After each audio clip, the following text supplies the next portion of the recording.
माता की, भारत माता की। बीजी वार बोलाओ जो अहीं कहे छे ने રહેવાય નહીં, સેવાય નહીં, કહેવાય નહીં, એની સામે આપણે હવે નવું સૂત્ર લઈને નીકળવું છે કે લડીશું, જીતીશું, લડેંગે લડેંગે।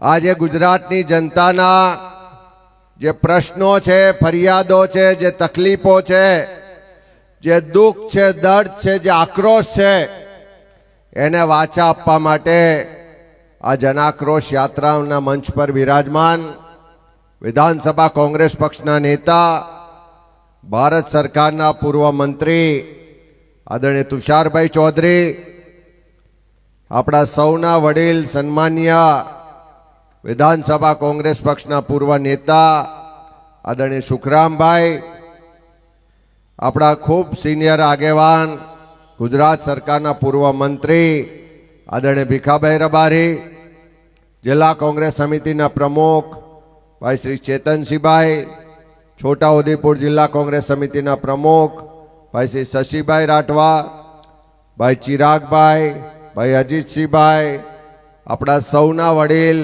આદરણીય ઉદયસિંહભાઈ, તમામ આપણા તાલુકા કોંગ્રેસના પ્રમુખશ્રીઓ, NSUI, યુથ કોંગ્રેસ, મહિલા Congress, SC, ST, OBC, minority cell, તમામ કોંગ્રેસ પરિવારના વડીલો, આપ સૌ ભાઈઓ બહેનો અને સાથી યુવાન મિત્રો, અત્યારે ગુજરાતમાં કોઈ ચૂંટણી પણ નથી, કોઈ મતદાન પણ નથી થવાનું અને કોઈ સરકાર પણ નથી બદલાવાની, તો એવા સમયમાં યાત્રા કેમ કાઢી? ત્યારે અમે આખ્યા ગુજરાતમાં જ્યારે પહેલી વખત ખૂબ લાંબા સમય માટે કમોસમી વરસાદ થયો અને એ વખતે આખા ગુજરાતના ખેડૂતો ચોધાર આંસુએ રડતા હતા, આર્થિક રીતે પાયમાલ થયા અને એ વખતે એના જે અવાજ હતો, એની માગણીઓ હતી, એને બુલંદ કરવા માટે સૌરાષ્ટ્રમાં કિસાન આક્રોશ યાત્રાની શરૂઆત કરી। સોમનાથથી લઈને દ્વારકા સુધીની આ યાત્રા 1100 કિલોમીટર જ્યારે ફર્યા ત્યારે લાગ્યું કે એકલા ખેડૂતો નહીં, ગુજરાતની મહિલાઓ, ગુજરાતના યુવાનો, ગુજરાતના વેપારીઓ, ગુજરાતના કામદારો, ગુજરાતના સામાન્ય લોકો, તમામ વર્ગ વિસ્તારના લોકો હેરાન પરેશાન છે। સરકાર એની વાત સાંભળતી નથી। પોલીસ અને પ્રશાસન દ્વારા ડર અને ભયનો માહોલ ઊભો કરી લોકોને ડરાવવા અને દબાવવામાં આવે છે। ત્યારે એક વિપક્ષ તરીકે ગુજરાતના લોકોને અવાજને બુલંદ કરવા માટે, ગુજરાતના લોકોના પ્રશ્નોને વાચા આપવા માટે જનાક્રોશ યાત્રા કરવાનું નક્કી કર્યું। પહેલા ચરણમાં ઉત્તર ગુજરાતમાં વાવ થરાદમાં ધીમાથી શરૂઆત કરી અને બેચરાજી સુધી યાત્રા પહોંચી। 150 કિલોમીટરની યાત્રા પહેલા ચરણમાં થઈ। બીજા ચરણમાં મધ્ય ગુજરાતમાં ભાથીજી દાદાના ચરણોમાં શીશ ઝુકાવી અને 20મી ડિસેમ્બરે ફાગવેલથી યાત્રા શરૂ કરી હતી। આજે 10મો દિવસ તમારી વચ્ચે આવ્યા છે। જે પ્રશ્ન મેં ત્યાં ગામે ગામ પૂછ્યા છે એ જ પ્રશ્ન તમને પણ પૂછવા માંગુ છું। જો તમારો જવાબ હામાં હોય તો જોરથી હા પણ બોલજો અને હા બોલો ત્યારે હાથ પણ ઊંચો કરજો। બોલશો કે નહીં? પૂછું? ઢીલું ઢીલું બોલાય, પૂછું? મોંઘવારી છે? ભ્રષ્ટાચાર વધ્યો છે? રસ્તામાં ખાડા પડ્યા છે? ગામે ગામ દારૂ વેચાય છે? પોલીસ હપ્તા લે છે? શિક્ષણ મોંઘું થયું છે? દવાખાના મોંઘા થયા છે? બેરોજગારી વધી છે? મનરેગામાં ભ્રષ્ટાચાર થાય છે? નલ સે જલમાં ભ્રષ્ટાચાર થાય છે? આ પેલી ફ્લોરા કંપનીમાંથી ઝેરી ગેસ છૂટીને લોકો મરે છે? આ ફેક્ટરીઓમાં આપણા છોકરાઓને રોજગાર નહીં, બહારના લોકોને રોજગાર આપે છે, વાત સાચી છે? આ બધા જ પ્રશ્નોનો જવાબ એકલા અહીં જાંબુઘોડામાં હા પાડો છો એવું નહીં, ગુજરાતમાં જ્યાં જ્યાં પૂછ્યો ત્યાં બધા જ પ્રશ્નોનો જવાબ હામાં લોકો આપે છે અને એટલા માટે જન આક્રોશ યાત્રા લઈને નીકળ્યા છે. અહીં બે ચાર પોલીસના મિત્રો વિડીયો ઉતારે છે, એમને પણ મારે કહેવું છે કે વિડીયો ઉતારવાની બહુ મહેનત ના કરતા. અહીં જે પણ થાય છે ભાષણ પણ લાઈવ થાય છે અને અહીં મંચ પર બેઠેલા ને સામે બેઠેલા લોકોના ચહેરા પણ લાઈવમાં દેખાય છે. છેલ્લા કેટલાય દિવસથી પોલીસ ને આઈબી ના મિત્રો જેનું કામ ખાલી રિપોર્ટિંગ કરવાનું છે, એ લોકો દરેક જગ્યાએ સ્વાગત કોણ કરે છે એના નામ લખે છે, દરેક જગ્યાએ જોડાય છે કોણ એના નામ લખવા આવે છે, દરેક જગ્યાએ લોકોને આવતા રોકવાનો પ્રયત્ન કરે છે. પણ મારે એમને કહેવું છે કે તમે જે સોગંદ લઈને તમારી ફરજ પર હાજર થયા, આ દેશના સંવિધાનના સોગંદ લઈને તમે ફરજ પર હાજર થયા છો, આ ગુજરાતના લોકોની સુરક્ષા સલામતી અને સન્માન જાળવવાની જવાબદારીના સોગંદ લઈને તમે નોકરીએ લાગ્યા છો. તમે કે હું કે રાજ્યનો મુખ્યમંત્રી, ગામનો કલેક્ટર હોય, ગામનો તલાટી હોય, કલેક્ટર હોય કે કોઈ પણ અધિકારી રાજકારણી હોય, એ બધા જ જે પગાર લે છે એ આ ગુજરાતની પ્રજાના પરસેવાના ટેક્સના પૈસાથી પગાર લે છે. પ્રજાના પૈસાથી પગાર લેતા હોય, પ્રજાની સુરક્ષા સલામતી માટેના સોગંદ લીધા હોય અને જો કોઈ ભાજપના નેતાઓના ઈશારે કોઈના નામ નોંધીને કોઈને ડરાવવા દબાવવાનો પ્રયત્ન કરતા હોય તો એવા તમામ પોલીસના લોકોને કહેવું છે કે ભાજપનો એટલો બધો પ્રેમ હોય તો આ પ્રજાના પૈસાથી પગાર લઈને જે પટ્ટો ધારણ કર્યો છે એ પટ્ટો ઉતારી લો અને ભાજપનો પટ્ટો પહેરી લો. કારણ કે એટલા માટે કહેવું પડે છે કે આ એવા તાલુકામાં બેઠા છીએ, ઉદયસિંહભાઈએ કીધું કે ઈશ્વરભાઈને હત્યા કરવામાં આવી કારણ કે એણે ભ્રષ્ટાચાર ઉજાગર કરવાનો પ્રયત્ન કર્યો. જગદીશભાઈ કે બીજા કાર્યકરો પર ખોટા કેસ કરવામાં આવ્યા કારણ કે એણે ભાજપના નેતાઓના ભ્રષ્ટાચાર સામે અવાજ ઉઠાવ્યો. હું આજે અભિનંદન આપીશ અહીંના આગેવાનો કાર્યકરોને કે એક બાજુ આખી સરકાર છે, કરોડો રૂપિયા છે, પોલીસ અને પ્રશાસનનો ડર ને ભય ને દબાણ છે, તેમ છતાં પણ ભ્રષ્ટાચારને ખુલ્લો પાડવા માટે, ભ્રષ્ટાચારીઓને જેલ ભેગા કરવા માટે આજે પણ જીવના જોખમે લડત લડે છે એવા તમામ લોકોને સલામ કરું છું. આ જાંબુઘોડા તાલુકો તુષારભાઈ વાત કરી એમ 26 ગામનો એક તાલુકો, 42,000ની વસ્તી, એક જ જિલ્લા પંચાયત સીટ, આખા પંચમહાલ જિલ્લામાં 512 કરોડ રૂપિયાના કામ થાય, એમાંથી ખાલી મટીરિયલ પેટે એક તાલુકામાં જાંબુઘોડામાં 216 કરોડ રૂપિયા ચૂકવાય. મનરેગાનો કાયદો કોંગ્રેસની સરકાર લાવી ત્યારે ગરીબ સામાન્ય લોકોને એના ગામમાં 100 દિવસની રોજગારી સુનિશ્ચિત થાય એટલા માટે કાયદો લાયા હતા. અને ખબર હતી કે આમાં ભ્રષ્ટાચારીઓ, વેપારીઓ, અધિકારીઓ પૈસા લૂંટીને લઈ જશે, એટલા માટે રેશિયો નક્કી કર્યો હતો કે 60% લેબર હોવો જોઈએ અને 40% પાર્ટ જ મટીરિયલ હોવો જોઈએ. પણ આ જાંબુઘોડા તાલુકામાં જે 3 વર્ષના 216 કરોડનો હિસાબ જોયો તો 78% મટીરિયલ માટે ચૂકવાયા અને ફક્ત 22% પૈસા મજૂરી ખાતે ચૂકવાયા.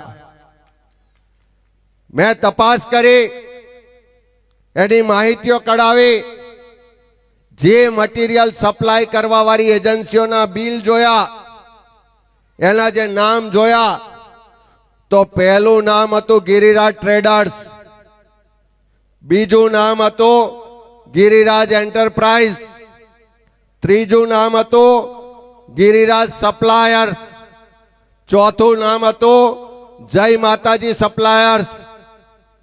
મને એમ થયું કે આ લોકો છે કોણ કે આટલા નાના તાલુકામાં કરોડો રૂપિયાનું મટીરિયલ સપ્લાય કરે છે. માહિતી છુપાવવાનો બહુ પ્રયત્ન કર્યો, પણ જીએસટી ની ઓફિસમાંથી માહિતી કઢાઈ કે આના માલિકો કોણ છે. તો જીએસટી માંથી જે માહિતી મળી એ મુજબ ગિરિરાજ ટ્રેડર્સ ના જે મૂળ માલિક છે એનું નામ છે મયંકભાઈ દેસાઈ. ગિરિરાજ એન્ટરપ્રાઇઝ એના માલિકનું નામ કઢાયો તો નામ છે જિગ્નેશ કુમાર સુંદરલાલ દેસાઈ. એ કદાચ કોકના ભત્રીજા છે એવું મને કોઈ કીધું. ત્રીજું નામ કઢાયું ગિરિરાજ સપ્લાયર્સ, એના માલિકનું નામ નીકળ્યું કેતુબેન મયંક કુમાર દેસાઈ. કોના પત્ની છે તમને ખબર હશે. ચોથું નામ જે નીકળ્યું જય માતાજી સપ્લાયર્સ, એમાં નામ છે છત્રસિંહભાઈ.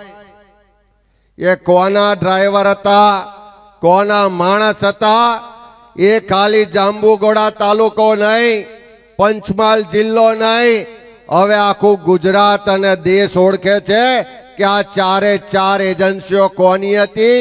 આ ચારે ચાર એજન્સીઓના મારફત 100 કરોડ કરતા વધારે રૂપિયાનો ભ્રષ્ટાચાર કોણે કર્યો છે એ આખી દુનિયા હવે જાણે છે.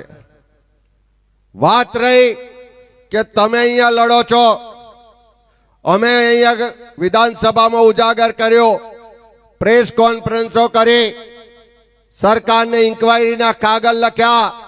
પેલા દિલ્હીમાં બેઠેલો એમ કે હું ખાતો નથી ને ખાવા દેતો નથી, એને પણ વારંવાર કાગળ લખ્યા કે આ તારા માણસો ખાય છે પણ કરોડોથી ઓછું ખાતા નથી, એની તપાસ કરાવો. પણ હજુ સુધી તપાસ નથી થતી. એની સામે આપણા લોકોને ડરાવવા દબાવવાનો પ્રયત્ન થાય છે. પણ એવા તમામ અધિકારીઓને, એવા તમામ ભાજપના નેતાઓને, એવા તમામ ગાંધીનગરમાં બેઠેલા એમના આકાઓને કહેવા માંગીએ છે કે દેડ છે પર અંધેર નથી. આ જનાક્રોશ યાત્રા જેમ જેમ આગળ નીકળે છે, જે રીતે ભ્રષ્ટાચારીઓ, બુટલેગરો, દારૂ, ડ્રગ્સના અડ્ડાવાળા ધીમે ધીમે છુપાય છે. મને શશીભાઈ કહેતા હતા કે યાત્રા છોટાઉદેપુરમાં આવી, 3 દાડા પહેલાથી દારૂ બંધ થઈ ગયો અને યાત્રા ફરી ત્યાં સુધી દારૂ બંધ રહ્યો. પણ હું તમને કહેવા માંગુ છું કે હજુ યાત્રા પતવા દો. આ ગુજરાતની જનતા આ દારૂ ડ્રગ્સ વાળાને કાયમી ઘર ભેગા કરી દેવાના છે. કરવું છે કે નહીં? લડવાની તૈયારી છે? હું ને તુષારભાઈ યાત્રા લઈને દાંતા વિધાનસભામાં ગયા. ત્યાં આદિવાસી સમાજના છોકરાઓ આવ્યા કે સાહેબ આ લોકો જાતિના દાખલા નથી આપતા. એક બાજુ પરીક્ષાઓ પાસ કરી દીધી છે, નોકરીની તૈયારી છે, પણ દાખલા નથી આપતા ને 1 વર્ષથી ધક્કા ખવડાવે છે. મેં કીધું જે સરકાર આપણા મતથી બની હોય, જે સરકારમાં બેઠેલા આપણા પૈસાથી પગાર લેતા હોય અને એ જો આપણી વાત સાંભળતા ના હોય તો ગાંધીનગરમાં કૂચ કરી પકડીને ખુરશી પરથી ઉતારવાની તૈયારી છે તમારી? તો એ છોકરાઓ કે હા. હમણાં 2 દિવસ પહેલા ત્યાંથી 500 છોકરા ચાલતા નીકળ્યા છે. હજુ તો 25 કિલોમીટર ચાલ્યા, સરકારની ફફડી ગઈ અને પાલનપુરમાં કોંગ્રેસના ધારાસભ્ય કાંતિભાઈ ખરાડી અને 500 છોકરાઓને ગઈકાલ રાતથી રસ્તા પર રોકીને રાખ્યા છે. હું એમને પણ કહેવા માંગુ છું કે હજુ તો 500 દાંતાથી નીકળ્યા છે. એ જ દાંતાથી 5000 લોકો આવવાના છે અને આખા ગુજરાતના એક તાલુકામાંથી આવનારું વિધાનસભાનું સત્ર આવવા દો. એક તાલુકામાંથી ભ્રષ્ટાચારીઓને ખુલ્લા પાડવા માટે, દારૂના ધંધા બંધ કરાવવા માટે, જ્યાં પણ અન્યાય થાય છે, અત્યાચાર થાય છે, એની સામે અવાજ ઉઠાવવા માટે આખા ગુજરાતમાંથી લોકો કૂચ કરીને ગાંધીનગરમાં આવવાના છે. તાકાત હોય એટલા રસ્તા બંધ કરજો, તાકાત હોય એટલી આડાસો મૂકજો, તાકાત હોય એટલી પોલીસો લગાવજો, પણ હવે ગુજરાતની જનતાને તમે રોકી શકવાના નથી. કરવું છે કે નહીં આપણે એવું? કેટલા લોકો તૈયાર છે આ મનરેગામાં ગાંધીનગર કૂચ કરવાની થાય તો? પેલા દેસાઈ બંધુઓને જે પ્રજાના પૈસા લૂંટે છે એને જેલના સળિયા પાછળ નખાવા છે કે નથી નખાવા? તો એના માટે અહીં બેઠા બેઠા લડીશું તો નહીં ચાલે. અહીંથી શરૂ કરવું પડે. અહીંથી જઈશું હાલોલ, હાલોલથી ગોધરા, ગોધરાથી ગાંધીનગર. હું તમને વિશ્વાસ સાથે કહું છું, તમે અહીંથી શરૂઆત કરો. ખાલી મનરેગાનો ભ્રષ્ટાચાર નહીં, ગામે ગામ અમે છોટાઉદેપુર જિલ્લામાં ફર્યા, તમારા જિલ્લામાં પણ છે, આખા ગુજરાતમાં છે. એક એક ગામમાં નલ સે જલ યોજનામાં કરોડો રૂપિયા આજ ભારતીય જનતા પાર્ટીના નેતાઓ ખાઈ ગયા છે. ખાઈ ગયા છે કે નહીં?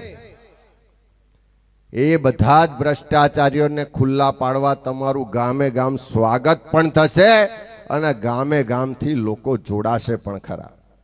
જેમ મહાત્મા ગાંધીજીના નેતૃત્વમાં અંગ્રેજો સામે લડવા નીકળ્યા, દાંડી કૂચ કરવાની નક્કી કર્યું. 12મી માર્ચે દાંડી કૂચ કરવાની હતી.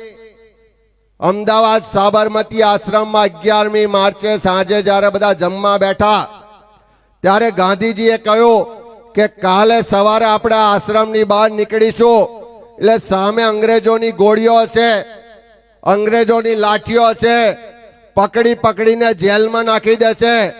જેનામાં આ દેશના ગુલામી સામે લડવાની હિંમત હોય, જેનામાં આ દેશને આઝાદી અપાવવાનો જજ્બો હોય, જેને ડર ના લાગતો હોય, જેનામાં હિંમત હોય, એવા લોકો કાલે મારી સાથે આવજો. જેને ડર લાગતો હોય, હિંમત ના હોય, એ લોકો પ્રેમથી અહીંયા આજે જમીને ઘેર જજો, કોઈ વાંધો નથી. એ આશ્રમમાંથી બીજે દિવસ 12મી માર્ચે ફક્ત 80 લોકો ચાલવાની શરૂઆત કરી. દાંડીમાં નવસારી પહોંચતા પહોંચતા લાખો લોકોનું સમર્થન મળ્યું અને આખી અંગ્રેજ સરકારે ઝૂકવું પડ્યું. આપણા વડવાઓએ ધોળા અંગ્રેજોને ઝુકાયા હતા. એ ધોળા અંગ્રેજોને આ દેશ છોડવાની ફરજ પાડી હતી. આજે રાહુલ ગાંધીના નેતૃત્વમાં આ કાળા અંગ્રેજોને સત્તા છોડવા માટેની લડાઈ લડાવવા આપણે નીકળવાનું છે. અને એટલા જ માટે પ્રશ્નો ખૂબ છે. મનરેગામાં ભ્રષ્ટાચાર છે, નલ સે જલમાં ભ્રષ્ટાચાર છે, અહીંયા ફ્લોરો કંપનીમાં ઝેરી ધુમાડો ને ગેસ રોજ છોડવામાં આવે છે. પહેલા પણ અનેક લોકો મર્યા, હમણાં પણ એક જણનું મૃત્યુ થયું, તેમ છતાં એની પર કોઈ કાર્યવાહી નથી થતી.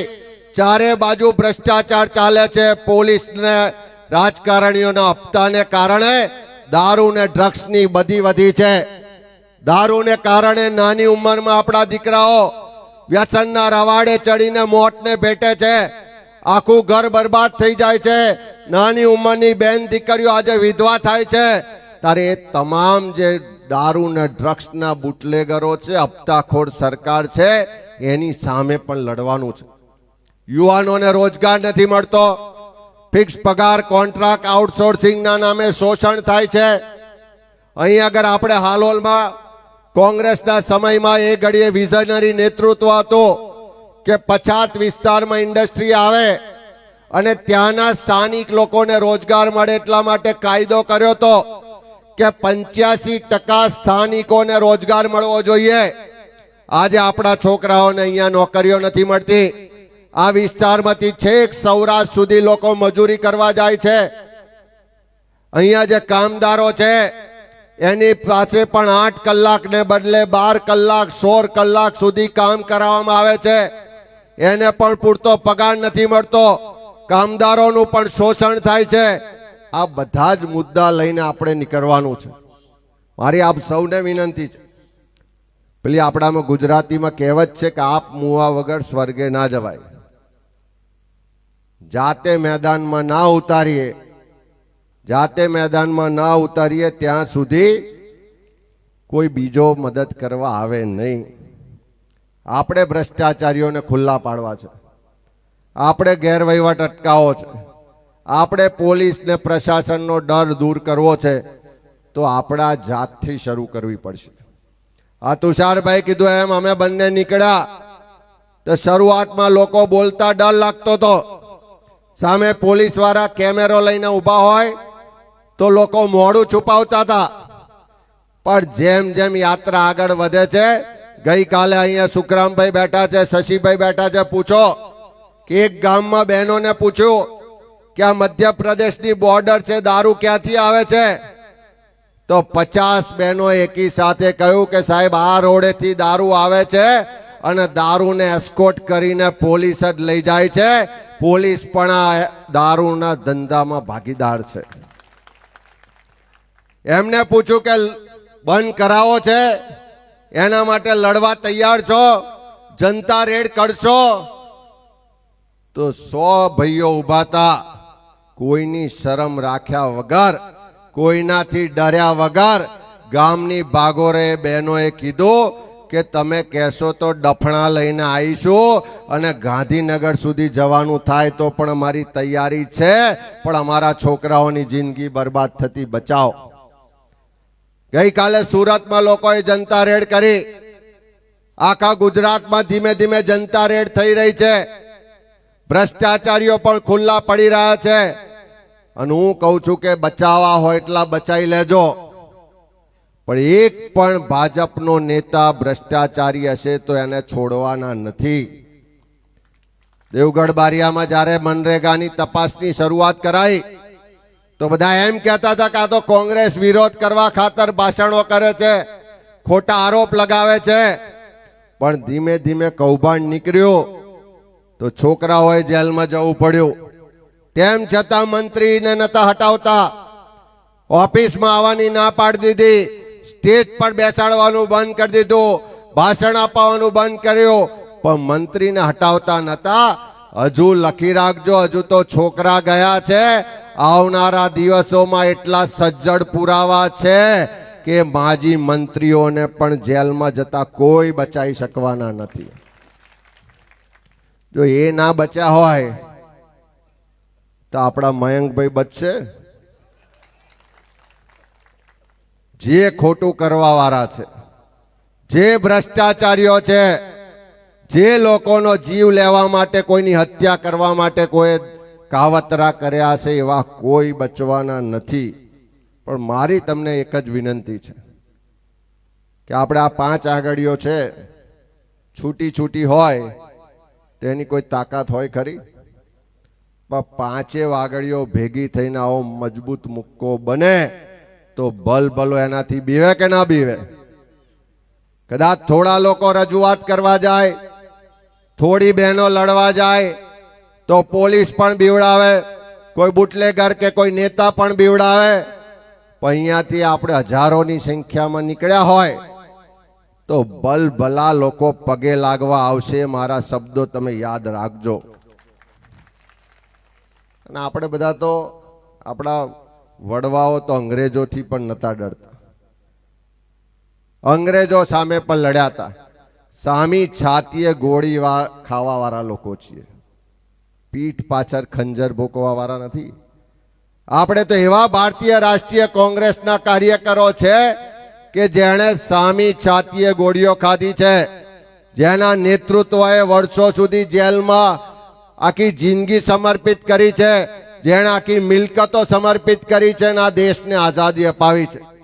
એટલે સામે પેલા RSS વાળા, ભાજપ વાળા, એમની 7 પેઢીઓમાં એક પણ દાખલો એવો નહીં હોય કે જેણે આ દેશની આઝાદી માટે એક ટીપું પણ લોહી વહાયું હોય. તે એવા લોકો સામે લડવાનું છે. નૈતિક હિંમત આપણને વારસામાં મળી છે. આપણા લોહીમાં અન્યાય સામે લડવાના ગુણ છે. ત્યારે આપણે આપણી ઓળખને છતી કરી અને આ નવી લડાઈમાં જોડાવાનું છે. અહીંયાથી જેમ વાત થઈ, કોઈ પણ બાબતમાં ડરતા નહીં.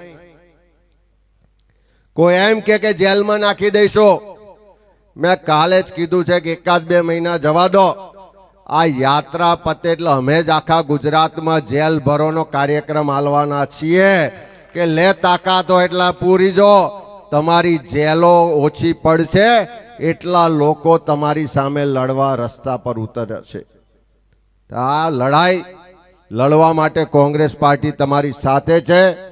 એ રસ્તા પર લડવાનું હશે, વિધાનસભામાં લડવાનું હશે, દેશની સંસદમાં લડવાનું હશે કે ત્યાં ન્યાયાલયમાં જઈને કાયદાકીય રીતે લડાઈ લડવાની હશે. બધી જ લડાઈ લડીશું અને આ ગુજરાતમાં પરિવર્તન લાવીશું. એ વાત સાથે બધાએ ખૂબ ઉમળકાભેર સ્વાગત કર્યું. ખૂબ મોટી સંખ્યામાં આપ સૌ આવ્યા છો ત્યારે અમારા સૌના તરફથી તમારો ખૂબ ખૂબ આભાર માનું છું. અને છેલ્લે ફરી એકવાર જોરથી નારો બોલાવી દઈએ, લડેંગે જીતેંગે, પણ એટલો જોરથી બોલાવજો કે આ પોલીસવાળા રેકોર્ડ કરે છે અને એમના ઉપરવાળા જ્યાં પણ સાંભળતા હોય, કદાચ પેલા દિલ્હીવાળા સાહેબ પણ સાંભળતા હોય તો એને પણ ખબર પડવી જોઈએ, એની પણ ખુરશી હાલવાની શરૂ થવી જોઈએ. એટલું જોર તાકાતથી બોલાવજો. લડેંગે લડેંગે.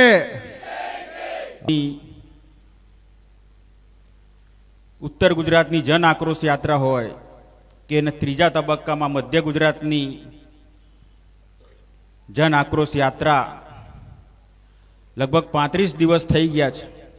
યાત્રામાં અમે બંને જણે એક પણ રજા પાડ્યા વગર 35 દિવસથી ગુજરાતના ગામડાઓમાં ફરીને ગુજરાતના લોકોની આક્રોશને, એમની વ્યથાને, એમની વેદનાને વાચા આપવાનો પ્રયાસ અમે કરી રહ્યા છીએ. સમગ્ર ગુજરાતમાં ફરતા એક જ વાત ખેડૂતો તરફથી અમને મળી, ભાઈ જ્યાં સુધી ખેડૂતોના સંપૂર્ણ દેવા નાબૂદ નહીં થાય ત્યાં સુધી ખેડૂત ફરી પાછો બેઠો થઈ શકવાનો નથી. સરકાર ધારે તો બધું જ થાય. આ વાત હું એટલા માટે કરું છું કે 2004 થી 2014 હું દિલ્હીમાં સંસદ સભ્ય હતો. એ વખતે દિલ્હીમાં કોંગ્રેસની સરકાર હતી. મનમોહન સિંહ સાહેબ વડાપ્રધાન હતા અને શ્રીમતી સોનિયા ગાંધી યુપીએના ચેરપર્સન હતા.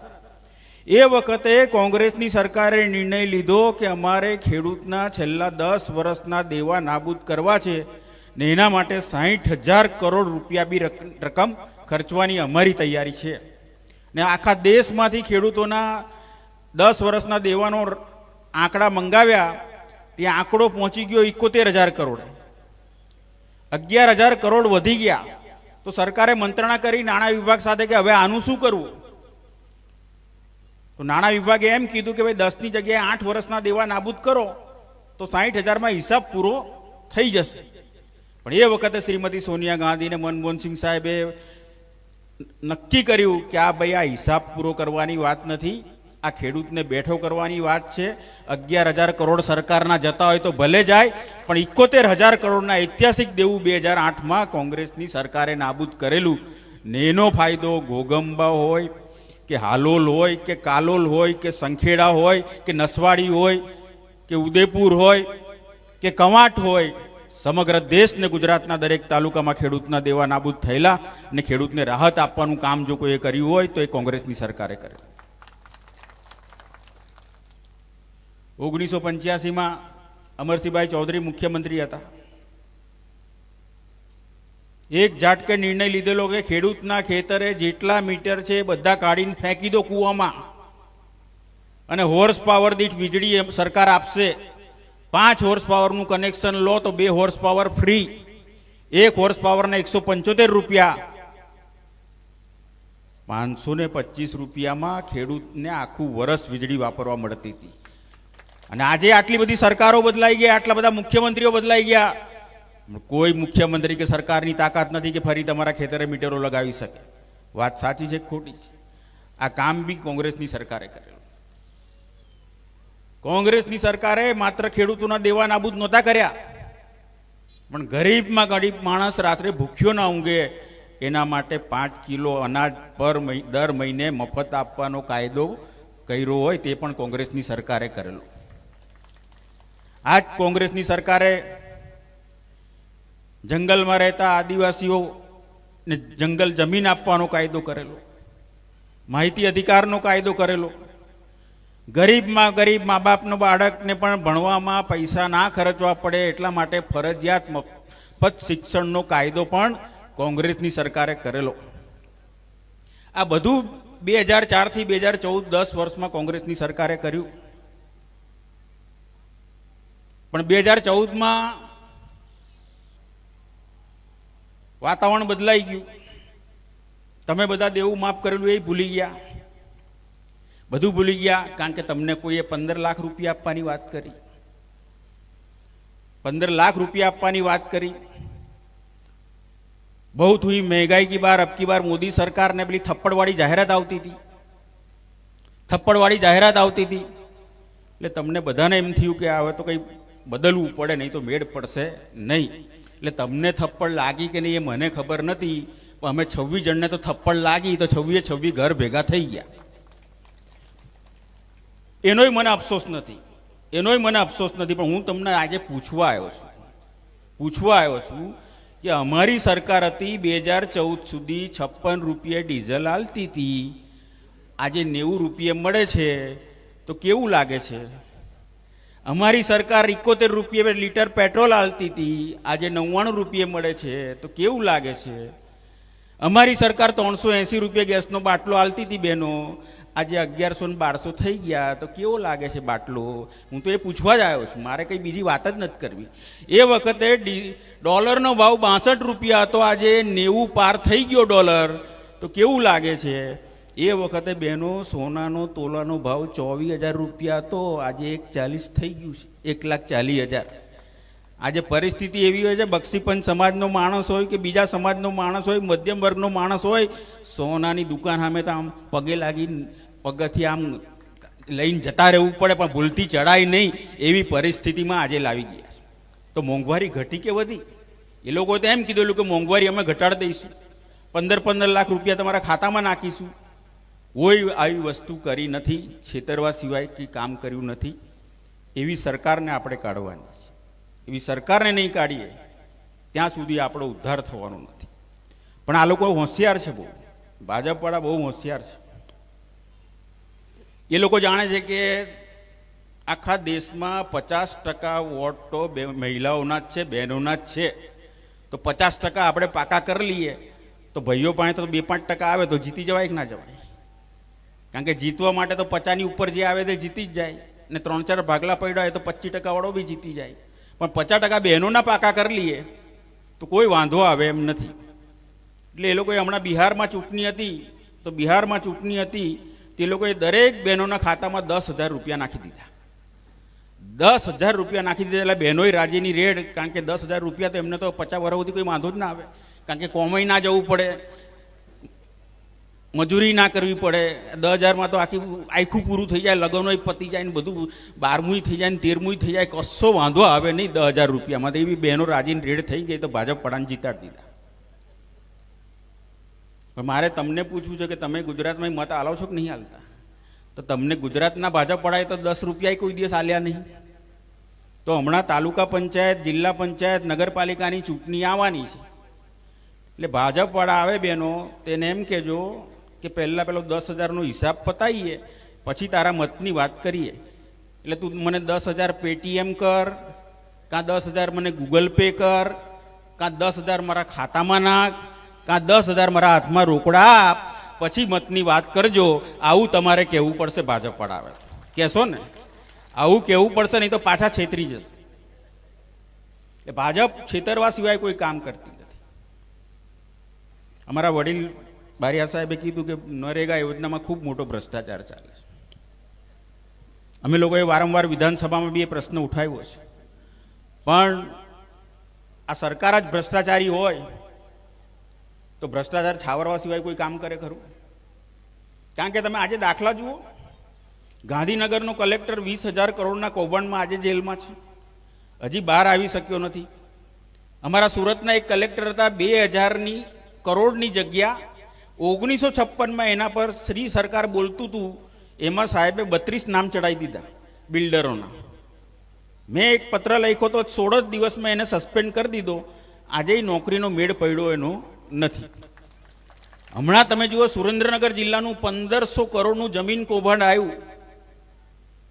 કલેક્ટરના મેળાપીપણામાં નાયબ મામલતદાર એમાં સામેલ, એનો ક્લાર્ક એમાં સામેલ, એનો કલેક્ટરનો પીએ સામેલ. હવે તમે વિચાર કરો કે પેલો નાયબ મામલતદાર કક્ષાનો માણસ, એને ઘેર 67 લાખ રૂપિયા રોકડા મળ્યા. હવે નાયબ મામલતદાર પાસે 67 લાખ રોકડા મળ્યા હોય તો કલેક્ટર પાસે કેટલા હશે? અને ગાંધીનગર કેટલા પહોંચ્યા હશે? ગાંધીનગર કેટલા પહોંચ્યા હશે? એટલે આ ભ્રષ્ટાચાર અહીંયા તમારો ભાજપ વાળો કરે છે, પણ એમાં ભાગ ગાંધીનગરનો 80% હોય છે. એમાં ભાગ ગાંધીનગરનો 80% હોય છે ને 10% અધિકારીના હોય છે. આ લોકો તો 10%માં જ પામે છે. આવો ભ્રષ્ટાચાર ચાલી રહ્યો છે. જાંબુઘોડા તાલુકાની વાત કરીએ આપણે તો જાંબુઘોડા તાલુકાની વસ્તી ખાલી 44,000 છે. 44,000 વસ્તી,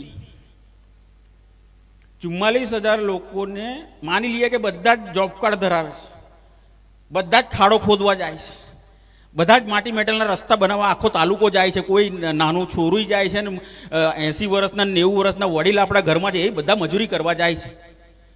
તોય તમને 100 દિવસની રોજગારી આપવી હોય તો 44 લાખ માનવ દિન થાય.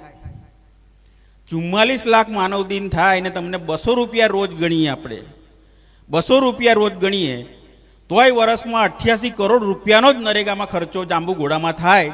એની સામે 200 કરોડનું તો મટીરિયલ જ અપાઈ ગયું છે. અને 100 કરોડ 300 કરોડનો ખર્ચો થયો કેવી રીતે? થયો કેવી રીતે? ને એમાં પાછું એવું થાય છે, મસાબર ગામ હતું તમારું, મસાબર ગામમાં એક મેટલ રોડ મંજૂર થયેલો. એ મેટલ રોડની 4,80,000 કિંમત નક્કી થયેલી. કેટલી? 4,80,000. એની મજૂરી 4,80,000 રોડની કેટલી ચૂકવાઈ ખબર છે? 256 રૂપિયા.